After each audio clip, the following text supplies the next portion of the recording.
É isso aí, André Machado. Vamos lá falar desse Bovespa, porque bom, hoje já começou numa queda. Os futuros aí seguiam numa alta, mas aí no final das contas, depois de 2 dias que o Bovespa começava dando esperança, virava. Hoje tem o FONC também, mercados do mundo inteiro, né, já nessa expectativa. Lá fora, Nova York, os futuros já vinham, né, meio que indecisos nisso. Também aqui tem o cenário interno, o PEC dos precatórios ainda para poder ser realmente definida no final das contas. Mas esse Bovespa, na tua opinião, só vira e tem uma definição realmente a partir de 2022, daqui para frente? Porque a sensação que dá é que a gente está patinando o tempo inteiro, né? Às vezes dá uma disparada como antes de ontem, foi até os 109 mil pontos.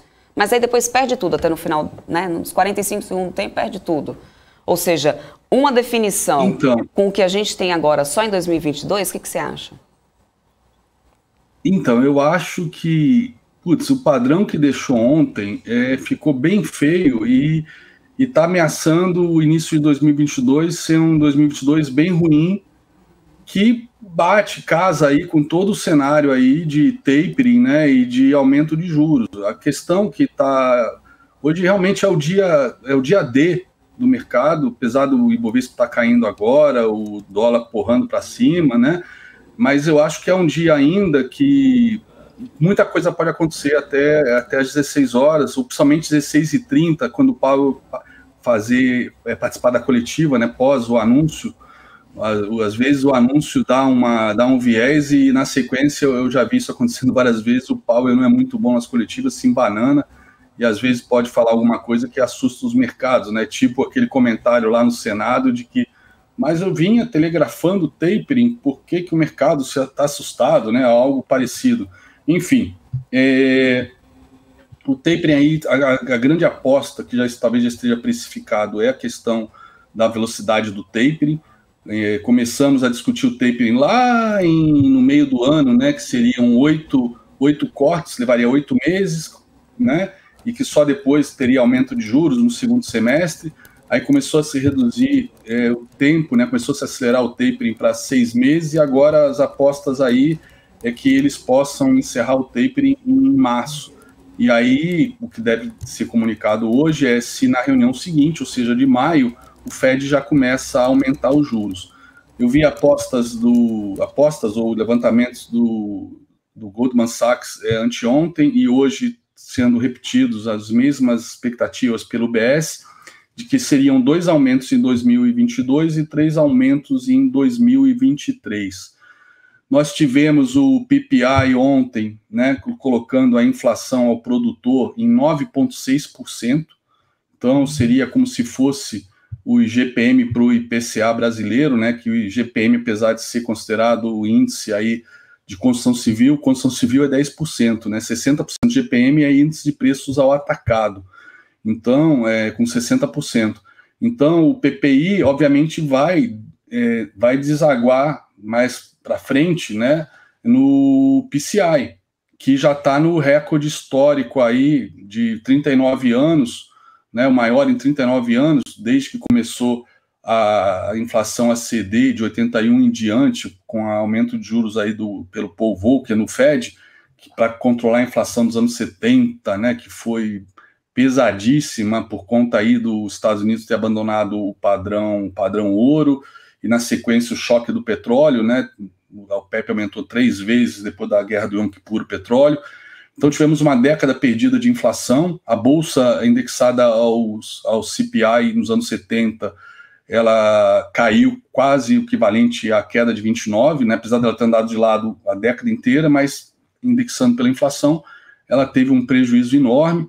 E aí de 1981 em diante, né, com Reagan e companhia e o Paul Volcker, a casa entrou em ordem.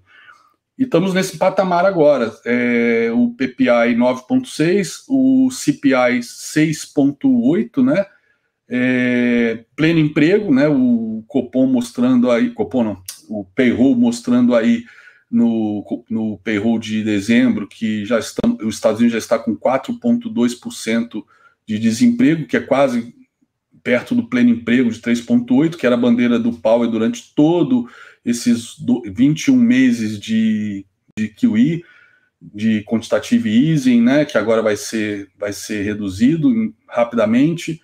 Então, a expectativa agora é o que ele vai dizer no comunicado, confirmar as expectativas do tapering de encerrar essa injeção de grana, que eu fiz as contas hoje, 21 meses, foram 2,520 trilhões injetados na veia da economia americana, né, e global. Essa liquidez jorrou para todos os vasos comunicantes do sistema financeiro global, commodities principalmente, né, eu sempre rejeitei essa teoria de super ciclo de commodities, nunca vi isso, né, nesse último ano, que muita gente defendia isso. Para mim as commodities subiam porque era efeito de hedge, efeito TINA, né? There is no alternative. Não tem onde investir, aplica-se em commodities. Não deixa de ser um ativo de proteção, já que os juros não adiantava investir.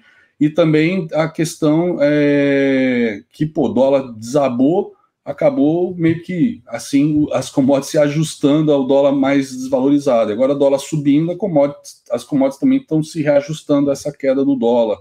Vide minério de ferro, petróleo. Claro que tem os fatores endógenos aí de China e companhia, mas no final a gente está vendo a China aí, anunciou essa semana, que foi o dia que deu 5% de alta no minério de ferro, segunda-feira, né? Anunciando mais estímulos de infraestrutura para 2022, né? Então, se está precisando estimular é porque não está, né, andando como se imaginava, né, para se falar de super ciclo de commodities. Então, o mercado, apesar de aqui na BMC o pessoal do chat fala que sou pessimista, eu sou apenas um leitor dos gráficos, né, e o preço desconta tudo, mas é óbvio, eu como profissional, eu vou buscar aonde está a base para o preço descontar tudo, porque no final tem algo fazendo esse preço por trás. Então, eu por acaso comecei ou eu sou muito pé frio para vocês, mas por acaso meu primeiro programa com vocês foi no topo histórico, e eu falei que ali era topo histórico, nos 131 mil pontos, e desde então as projeções vêm sendo cravadas nos papéis, nos índices, mas eu vou buscar razão macro para isso, e o que eu tenho falado há 5, 6 meses é que, apesar de todo o negacionismo, toda a discussão de que os papéis têm fundamentos, os papéis apresentaram lucros, isso é tudo retrovisor, né? Quando a gente fala de fundamentos, não é porque o papel caiu 50% que ele perdeu fundamentos. Quer dizer, não tem nada a ver uma coisa com a outra. Às vezes até porque perde os fundamentos, ficou escancarado para o mercado que não tinha os fundamentos para valer aquilo, mas na verdade é o valuation sendo ajustado a essas novas taxas de juros, né? Eu já mostrei aqui também para vocês o impacto de cada aumento de juros no valor justo de uma ação, né? Um simulado que a gente fez aqui mantendo tudo em condições normais de temperatura e impressão, receita estável de 10% ao ano, dívida estável, etc. Tudo estável, só mexendo nos juros, né? 1,25% de aumento de juros, que foi um simulado que eu fiz, derrubava em 17% o preço justo de uma ação, né? Então, quando a gente fala de fluxo de caixa descontado, os preços estão refletindo esses juros, né? Esse Copom hawkish correndo atrás da curva, como o Fed, né? Como todos os bancos centrais aí do mundo, pelo jeito, né? E que representa um risco para todos os emergentes. O pessoal também nega essa questão das correlações com a Bolsa Americana. Essa semana eu vi as pessoas questionando, mas cai lá fora, cai aqui, por quê? Como assim? Foi assim a vida inteira, sempre será. E outra coisa, não é só a Bolsa Americana, mercados emergentes inteiro, moedas e ações sendo pressionadas há meses, igual o Ibovespa. E agora eu vou compartilhar essa tela rapidinho com vocês. Uhum. Boa. Né? Aqui o gráfico do dólar, aqui foi a gente fez essa operação agora de manhã, cravamos o terceiro alvo para baixo do dólar, e agora já cravamos o terceiro alvo para cima do dólar e quase o quarto alvo. Tá? Dólar muito forte. O índice futuro acabou de cravar o primeiro alvo do fundo perdido de ontem, tá? Acabou de cravar o primeiro alvo, e tem esses alvos para baixo, mas já voltando aqui, tá? Mas dia de rolagem, dia mais complicado. Mas vamos olhar aqui, por exemplo, o Ibov, tá?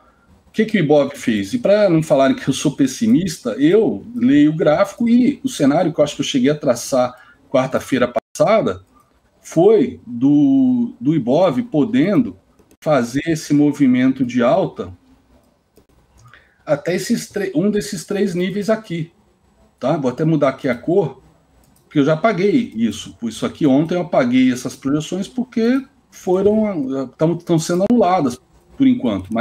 Mas ainda pode rolar um golden goal aí depois do Fed, né? Mas eu tinha projetado, inclusive na terça-feira, né, quando estava aqui rompendo 61,8 com bastante força, eu cogitei que na própria, isso foi segunda-feira, eu cogitei que talvez fosse cravar os 310 pontos na própria segunda, né? Aí quando o SP, né, que estava em alta antes da abertura, né, começou a devolver forte o índice, eu falei, ih, caramba, vai voltar. Demorou para voltar, demorou, só foi entregar mesmo ouro no final. A gente segurou durante boas horas aí, enquanto o SP estava nas mínimas, 1% de baixa, a gente ainda estava positivo. Até que no final do dia devolveu tudo. Aí eu já liguei o alerta. Por quê? É aquilo que eu falo, né? Só recapitulando, no macro aqui do Ibov, deixa eu expandir aqui ao máximo, né? São 20 anos fazendo isso e também olhando estudos de mais de 100 anos de Fibonacci em vários mercados globais, commodities, petróleo, ações, índice, né? Essas 3 retrações aqui principais, né, do Ibov, do rally dos 93 ao 131, cada uma foi um ponto para segurar. Segurou nos 38, em cada um havia possibilidade de retomada de alta. Perdeu? Próximo alvo. Perdeu? Próximo alvo. E sempre com possibilidade de retomada de alta. Inclusive, essa aqui da última retração, né? Tipo assim, a última defesa, deixou até quase, assinalou um pivô de alta, na hora que esse candle esverdeou aqui, rompendo esse topo, mas que no dia seguinte foi anulado. Aí, no dia seguinte eu falei, putz, não ficou legal. Pode ser uma bandeira de baixa cujo alvo está aqui nos 100 mil, 100.074, né? E foi lá. Na verdade, o meu alvo era 100.115, aí foi 30 pontos a mais, tá? Mas, aí ele foi lá no segundo alvo certinho, foi no segundo alvo. Ele foi no primeiro alvo certinho, e aí veio fazer o quê? O pullback, né, nesse 61,8, que é a última retração. Porque quando eu trabalho com essas 3 retrações e a terceira retração é perdida, normalmente ele vai buscar fundo. Mas, para day trade, para 5 minutos, beleza, você já espera o alvo lá no fundo. Mas, como a gente está falando de gráfico diário, né, um gráfico mais longo, não necessariamente ele vai em linha reta. Então, fiz a projeção, ele foi no segundo alvo, tá? Beleza. E aí, rompeu esse topo aí semana passada. Naquela quinta-feira que devolveu por conta do Copom Hawks, eu vi muita gente apavorada, eu falei, calma, tá fazendo um pullback de livro aqui nesse topo rompido, né? Pullback de livro. E na sexta confirmou, show de bola, né? Já estava projetado esses alvos. Na segunda, que estava confirmando, show de bola, deve vir no primeiro alvo, né? Quiçá nos outros, né? Quiçá nos outros, se o SP ajudar. Foi o que eu falei. Os russos, que agora são os americanos, né? Os russos têm que ajudar. A Bolsa Americana tem que acompanhar, senão a gente não tem força para ir sozinho, como não tivemos. Então, os alvos eram aqui, primeiro alvo aqui, né? Depois segundo alvo aqui e podia no terceiro alvo, que inclusive, olha como é que tá os fractais, os movimentos são completamente harmônicos, né? Inclusive esse pivô de alta, o pullback, terceiro alvo indo lá na retração lá de cima, que seria para mim o alvo final, até porque eu acho que se a gente tivesse esse tal de rally de Natal, viria no máximo até aqui e depois, acompanhando o mercado americano, que eu acho que a tendência é corrigir, né, a menos que saia algum Kinder Ovo hoje, que voltaria a queda, né? A gente iria testar a média 200, que seria a minha linha de tendência primária, né, de baixa automática, né? Então, esse era o cenário, estava bem otimista, mas já apaguei o estudo. Por quê? Fica aqui, caso realmente hoje alguma coisa, ele continua defendendo aqui nesse fundo, nesse topo, então ainda pode haver esse movimento de alta, desse rally de dezembro, mas os últimos 2 candles estão dizendo o contrário, mas pode acontecer. Então estamos na mão do Fed hoje, né? Então, se realmente o Fed hoje surpreender positivamente, tem alvo 110, 310, 112, 730, e depois aqui o 110, 117 mil, vai. Mas vamos ver se o Fed vai surpreender. Porque, caso contrário, com o que a gente tem hoje, agora, nesse instante em mãos, ele, apesar de ter rompido a retração de 50, que é uma retração que eu considero muito importante para índices, seja day trade, seja diário, tá? Reparem que desta perna aqui de baixa, tá? Desta perna aqui de baixa, ele corrigiu, na prática, só 50%, que é o que eu espero normalmente que o índice faça quando ele quer retomar a tendência anterior, que neste caso é de baixa, né? A tendência anterior é de baixa. Até os 50% eu entendo como uma correção só, para depois eu tomar a tendência de baixa. Reparem que só um dia, para valer, ele fechou acima dos 50, né? Mas aí depois veio fazer o pullback, tudo bem, sob controle, e aí veio no 61. Só que bateu no 61 e voltou. E agora fechou abaixo, 2 dias seguidos abaixo desse 61 do rally. Então ele foi no 61, né, com a correção de toda essa queda, foi até o 61, e de todo o rally ele não conseguiu romper o 61, que sugere o quê? A possibilidade de vir para baixo. Tanto é que eu já projetei.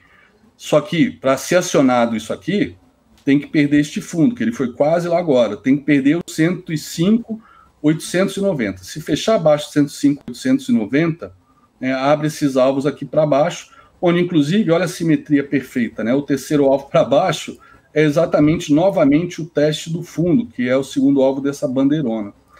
E se vocês olharem, galera, a gente olha só o Ibov, né? Mas se eu pegar todas as ações que eu tenho aqui, todas elas cravam o FIBO. Está na hora de... Desculpa, eu não quero fazer disso uma seita, mas vocês começarem a dar atenção para isso. Porque estaria havendo muito menos choro e ranger de dentes aí por parte dessa galera que fica apostando em um macro que não existe, apostando em narrativas que não existem, coisas do tipo, com aumento de juros, né, vai vir mais dinheiro, smart money, o dólar vai cair. Eu venho falando que não necessariamente isso seria uma realidade, porque todos os mercados emergentes começam a ter um risco fiscal mais exacerbado, e a gente aqui mais ainda, por conta do que vem acontecendo politicamente, né, fura-teto, etc., mas os bancos, o BID, FMI, vem alertando o risco para os emergentes, e nós somos emergentes, de aumento de juros nos Estados Unidos e aumento de juros também do nosso lado, né? Que não necessariamente isso vai atrair dinheiro, vai valorizar nossas moedas por conta de taxas maiores. Então, um gráfico que é importante a gente ter em mente, esse aqui, ó, deixa eu ver, esse aqui, não era esse, deixa eu ver esse aqui.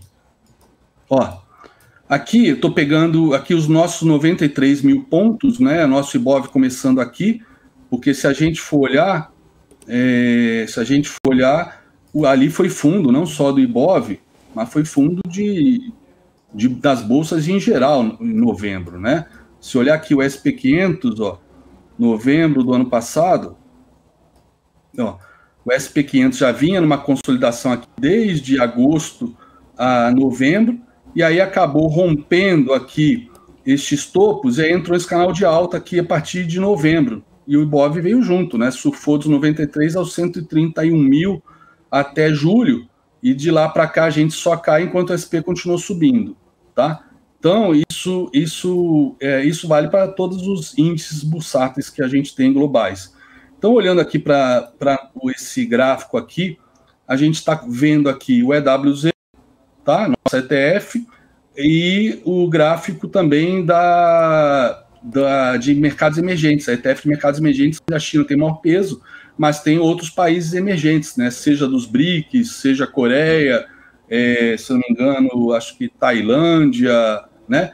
São, acho que 20 países ou 15, enfim. Eu sabia de cor isso, mas com o tempo eu tenho que liberar espaço na memória, senão eu não consigo gravar tudo. Então, reparem que de novembro para cá, dos nossos 93 mil para cá, quando o dólar bateu lá nos 5,80 e voltou para 4,90, né? Olha só como é que o nosso EWZ acabou disparando, né? Até descolando, abrindo a boca de jacaré aqui para o próprio SP500, tá? Né? E depois voltou a fechar isso. E se a gente olhar agora para isso e falar, nossa, mas caiu muito. Na verdade, caiu muito porque subiu muito. né? Mas se olhar, a gente está no mesmo nível dos emergentes. Tem alguma razão para a gente ser especial, está acima, está melhor que China, que os outros emergentes, Coreia. Inclusive, se abrir esses gráficos aqui, tem bolsas emergentes que estão até acima das SP500. Então, aqui é uma ponderação de bolsas que estão melhor, bolsas que estão pior. A gente está igual. A gente está igual aos emergentes. Então, esse risco, né, dos emergentes, né, dos investidores saírem dos emergentes, das moedas estarem sendo enfraquecidas, né, com a perspectiva de tapering, aumento de juros, está aqui no gráfico. Não tem que discutir. Apesar de no Brasil análise técnica e análise intermarket, né, usando gráficos de vários mercados, se algo ainda acho que embrionário, apesar de acho que mais de 20 anos de pessoas usando aqui no Brasil, mas comparado com os Estados Unidos, né, que a análise técnica nasceu no século XIX, a gente está muito embrionário. Então, isso aqui o pessoal desrespeita muito, ignora muito e fica, né, achando que fundamentos, que é uma coisa que eu também pratico, análise top-down, setorial, conforme mando o figurino, para escolher melhor o setor, mas parece que fundamentos, sei lá, deve ser mais difícil, mais inteligente ficar falando de fundamentos, mas o que acontece? Os gráficos embutem fundamentos, porra. O preço desconta tudo. Agora, tá aqui. Ogro, tem uma pergunta aqui do Germano. Tem uma pergunta aqui do Germano que está aqui no nosso chat acompanhando a gente, que eu acho que é pertinente. Ele fala assim, ó, Ogro, a notícia do tapering e a afirmativa de aumento de juros nos Estados Unidos já não estaria no preço, uma vez que o Powell já anunciou a necessidade disso? O que mais poderia impactar? Porque realmente essa questão do tapering já vem sido falada e batida já tem um tempo, né? Não é de agora, ou seja, na verdade sim. É só a confirmação, aliás, né? Não é uma novidade mais. Exato. O tapering para mim é favas contadas, já está no preço, tá? O que eu acho que é a grande expectativa é o anúncio de quando começa o aumento de juros, né? Mas eu acho que talvez se ele anunciar para maio, ou seja, ou pós-tapering, né? Se hoje ele deixar claro que o tapering vai ser acelerado, vai ser encerrado então em março, e com aumento de juros, não sei se ele vai chegar a contratar, né? Como o Copom, que já fala, a próxima reunião deve ser 1,5% de aumento, né? Mas podemos analisar, enfim, dependendo do comunicado dele, né? Do FONC, e principalmente da coletiva, que é onde ele vai ser apertado lá pelos jornalistas americanos, né, de finanças, e eu já vi ele se atrapalhar nessas horas e o mercado virar por conta de algum comentário que não estava claro no FONC, né? Algum comentário que ele fez que aí deixou mais claro e foi mal visto, né, pelo mercado na hora.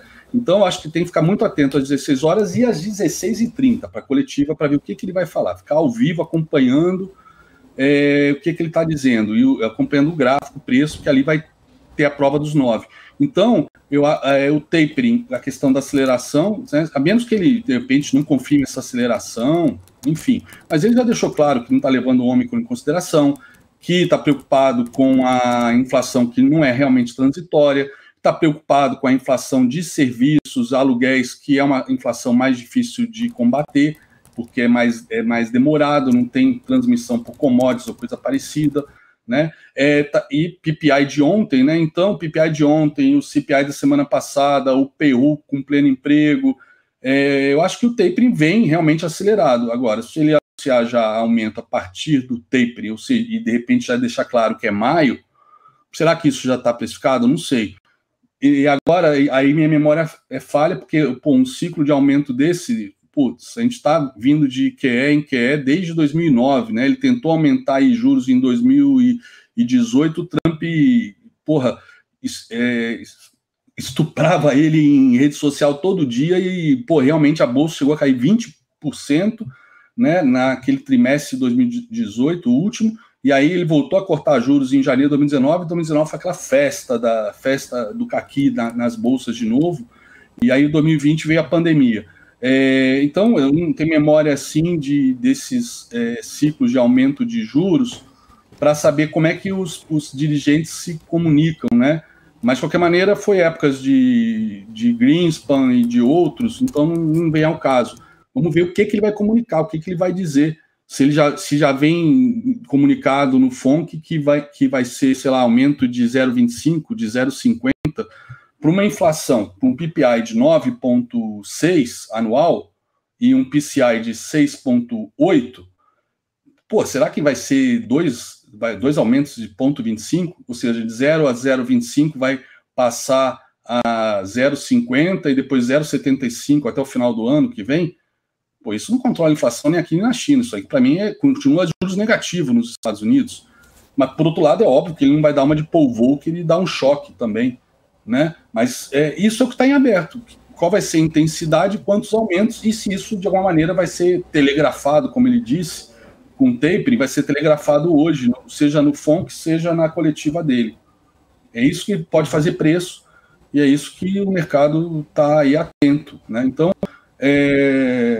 para mim, a gente tem o dia seguinte, que é o mais importante, né? Hoje vai ter volatilidade, vai ter porradaria, mas o dia seguinte, que é amanhã, que acho que o mercado, com calma, vai começar a dar direção a isso e vai dizer para a gente se a gente vai ter rally de Natal ou não. O seu rally já acabou, foram 6% que subiu aí nessa primeira semana e já acabou, e agora volta ao que era antes. A realidade de antes de 2022, né? Que não... Tá. Ogro, deixa eu só interromper você um pouquinho. Deixa eu só interromper você um pouco. Não, nem quero me despedir, não. Eu só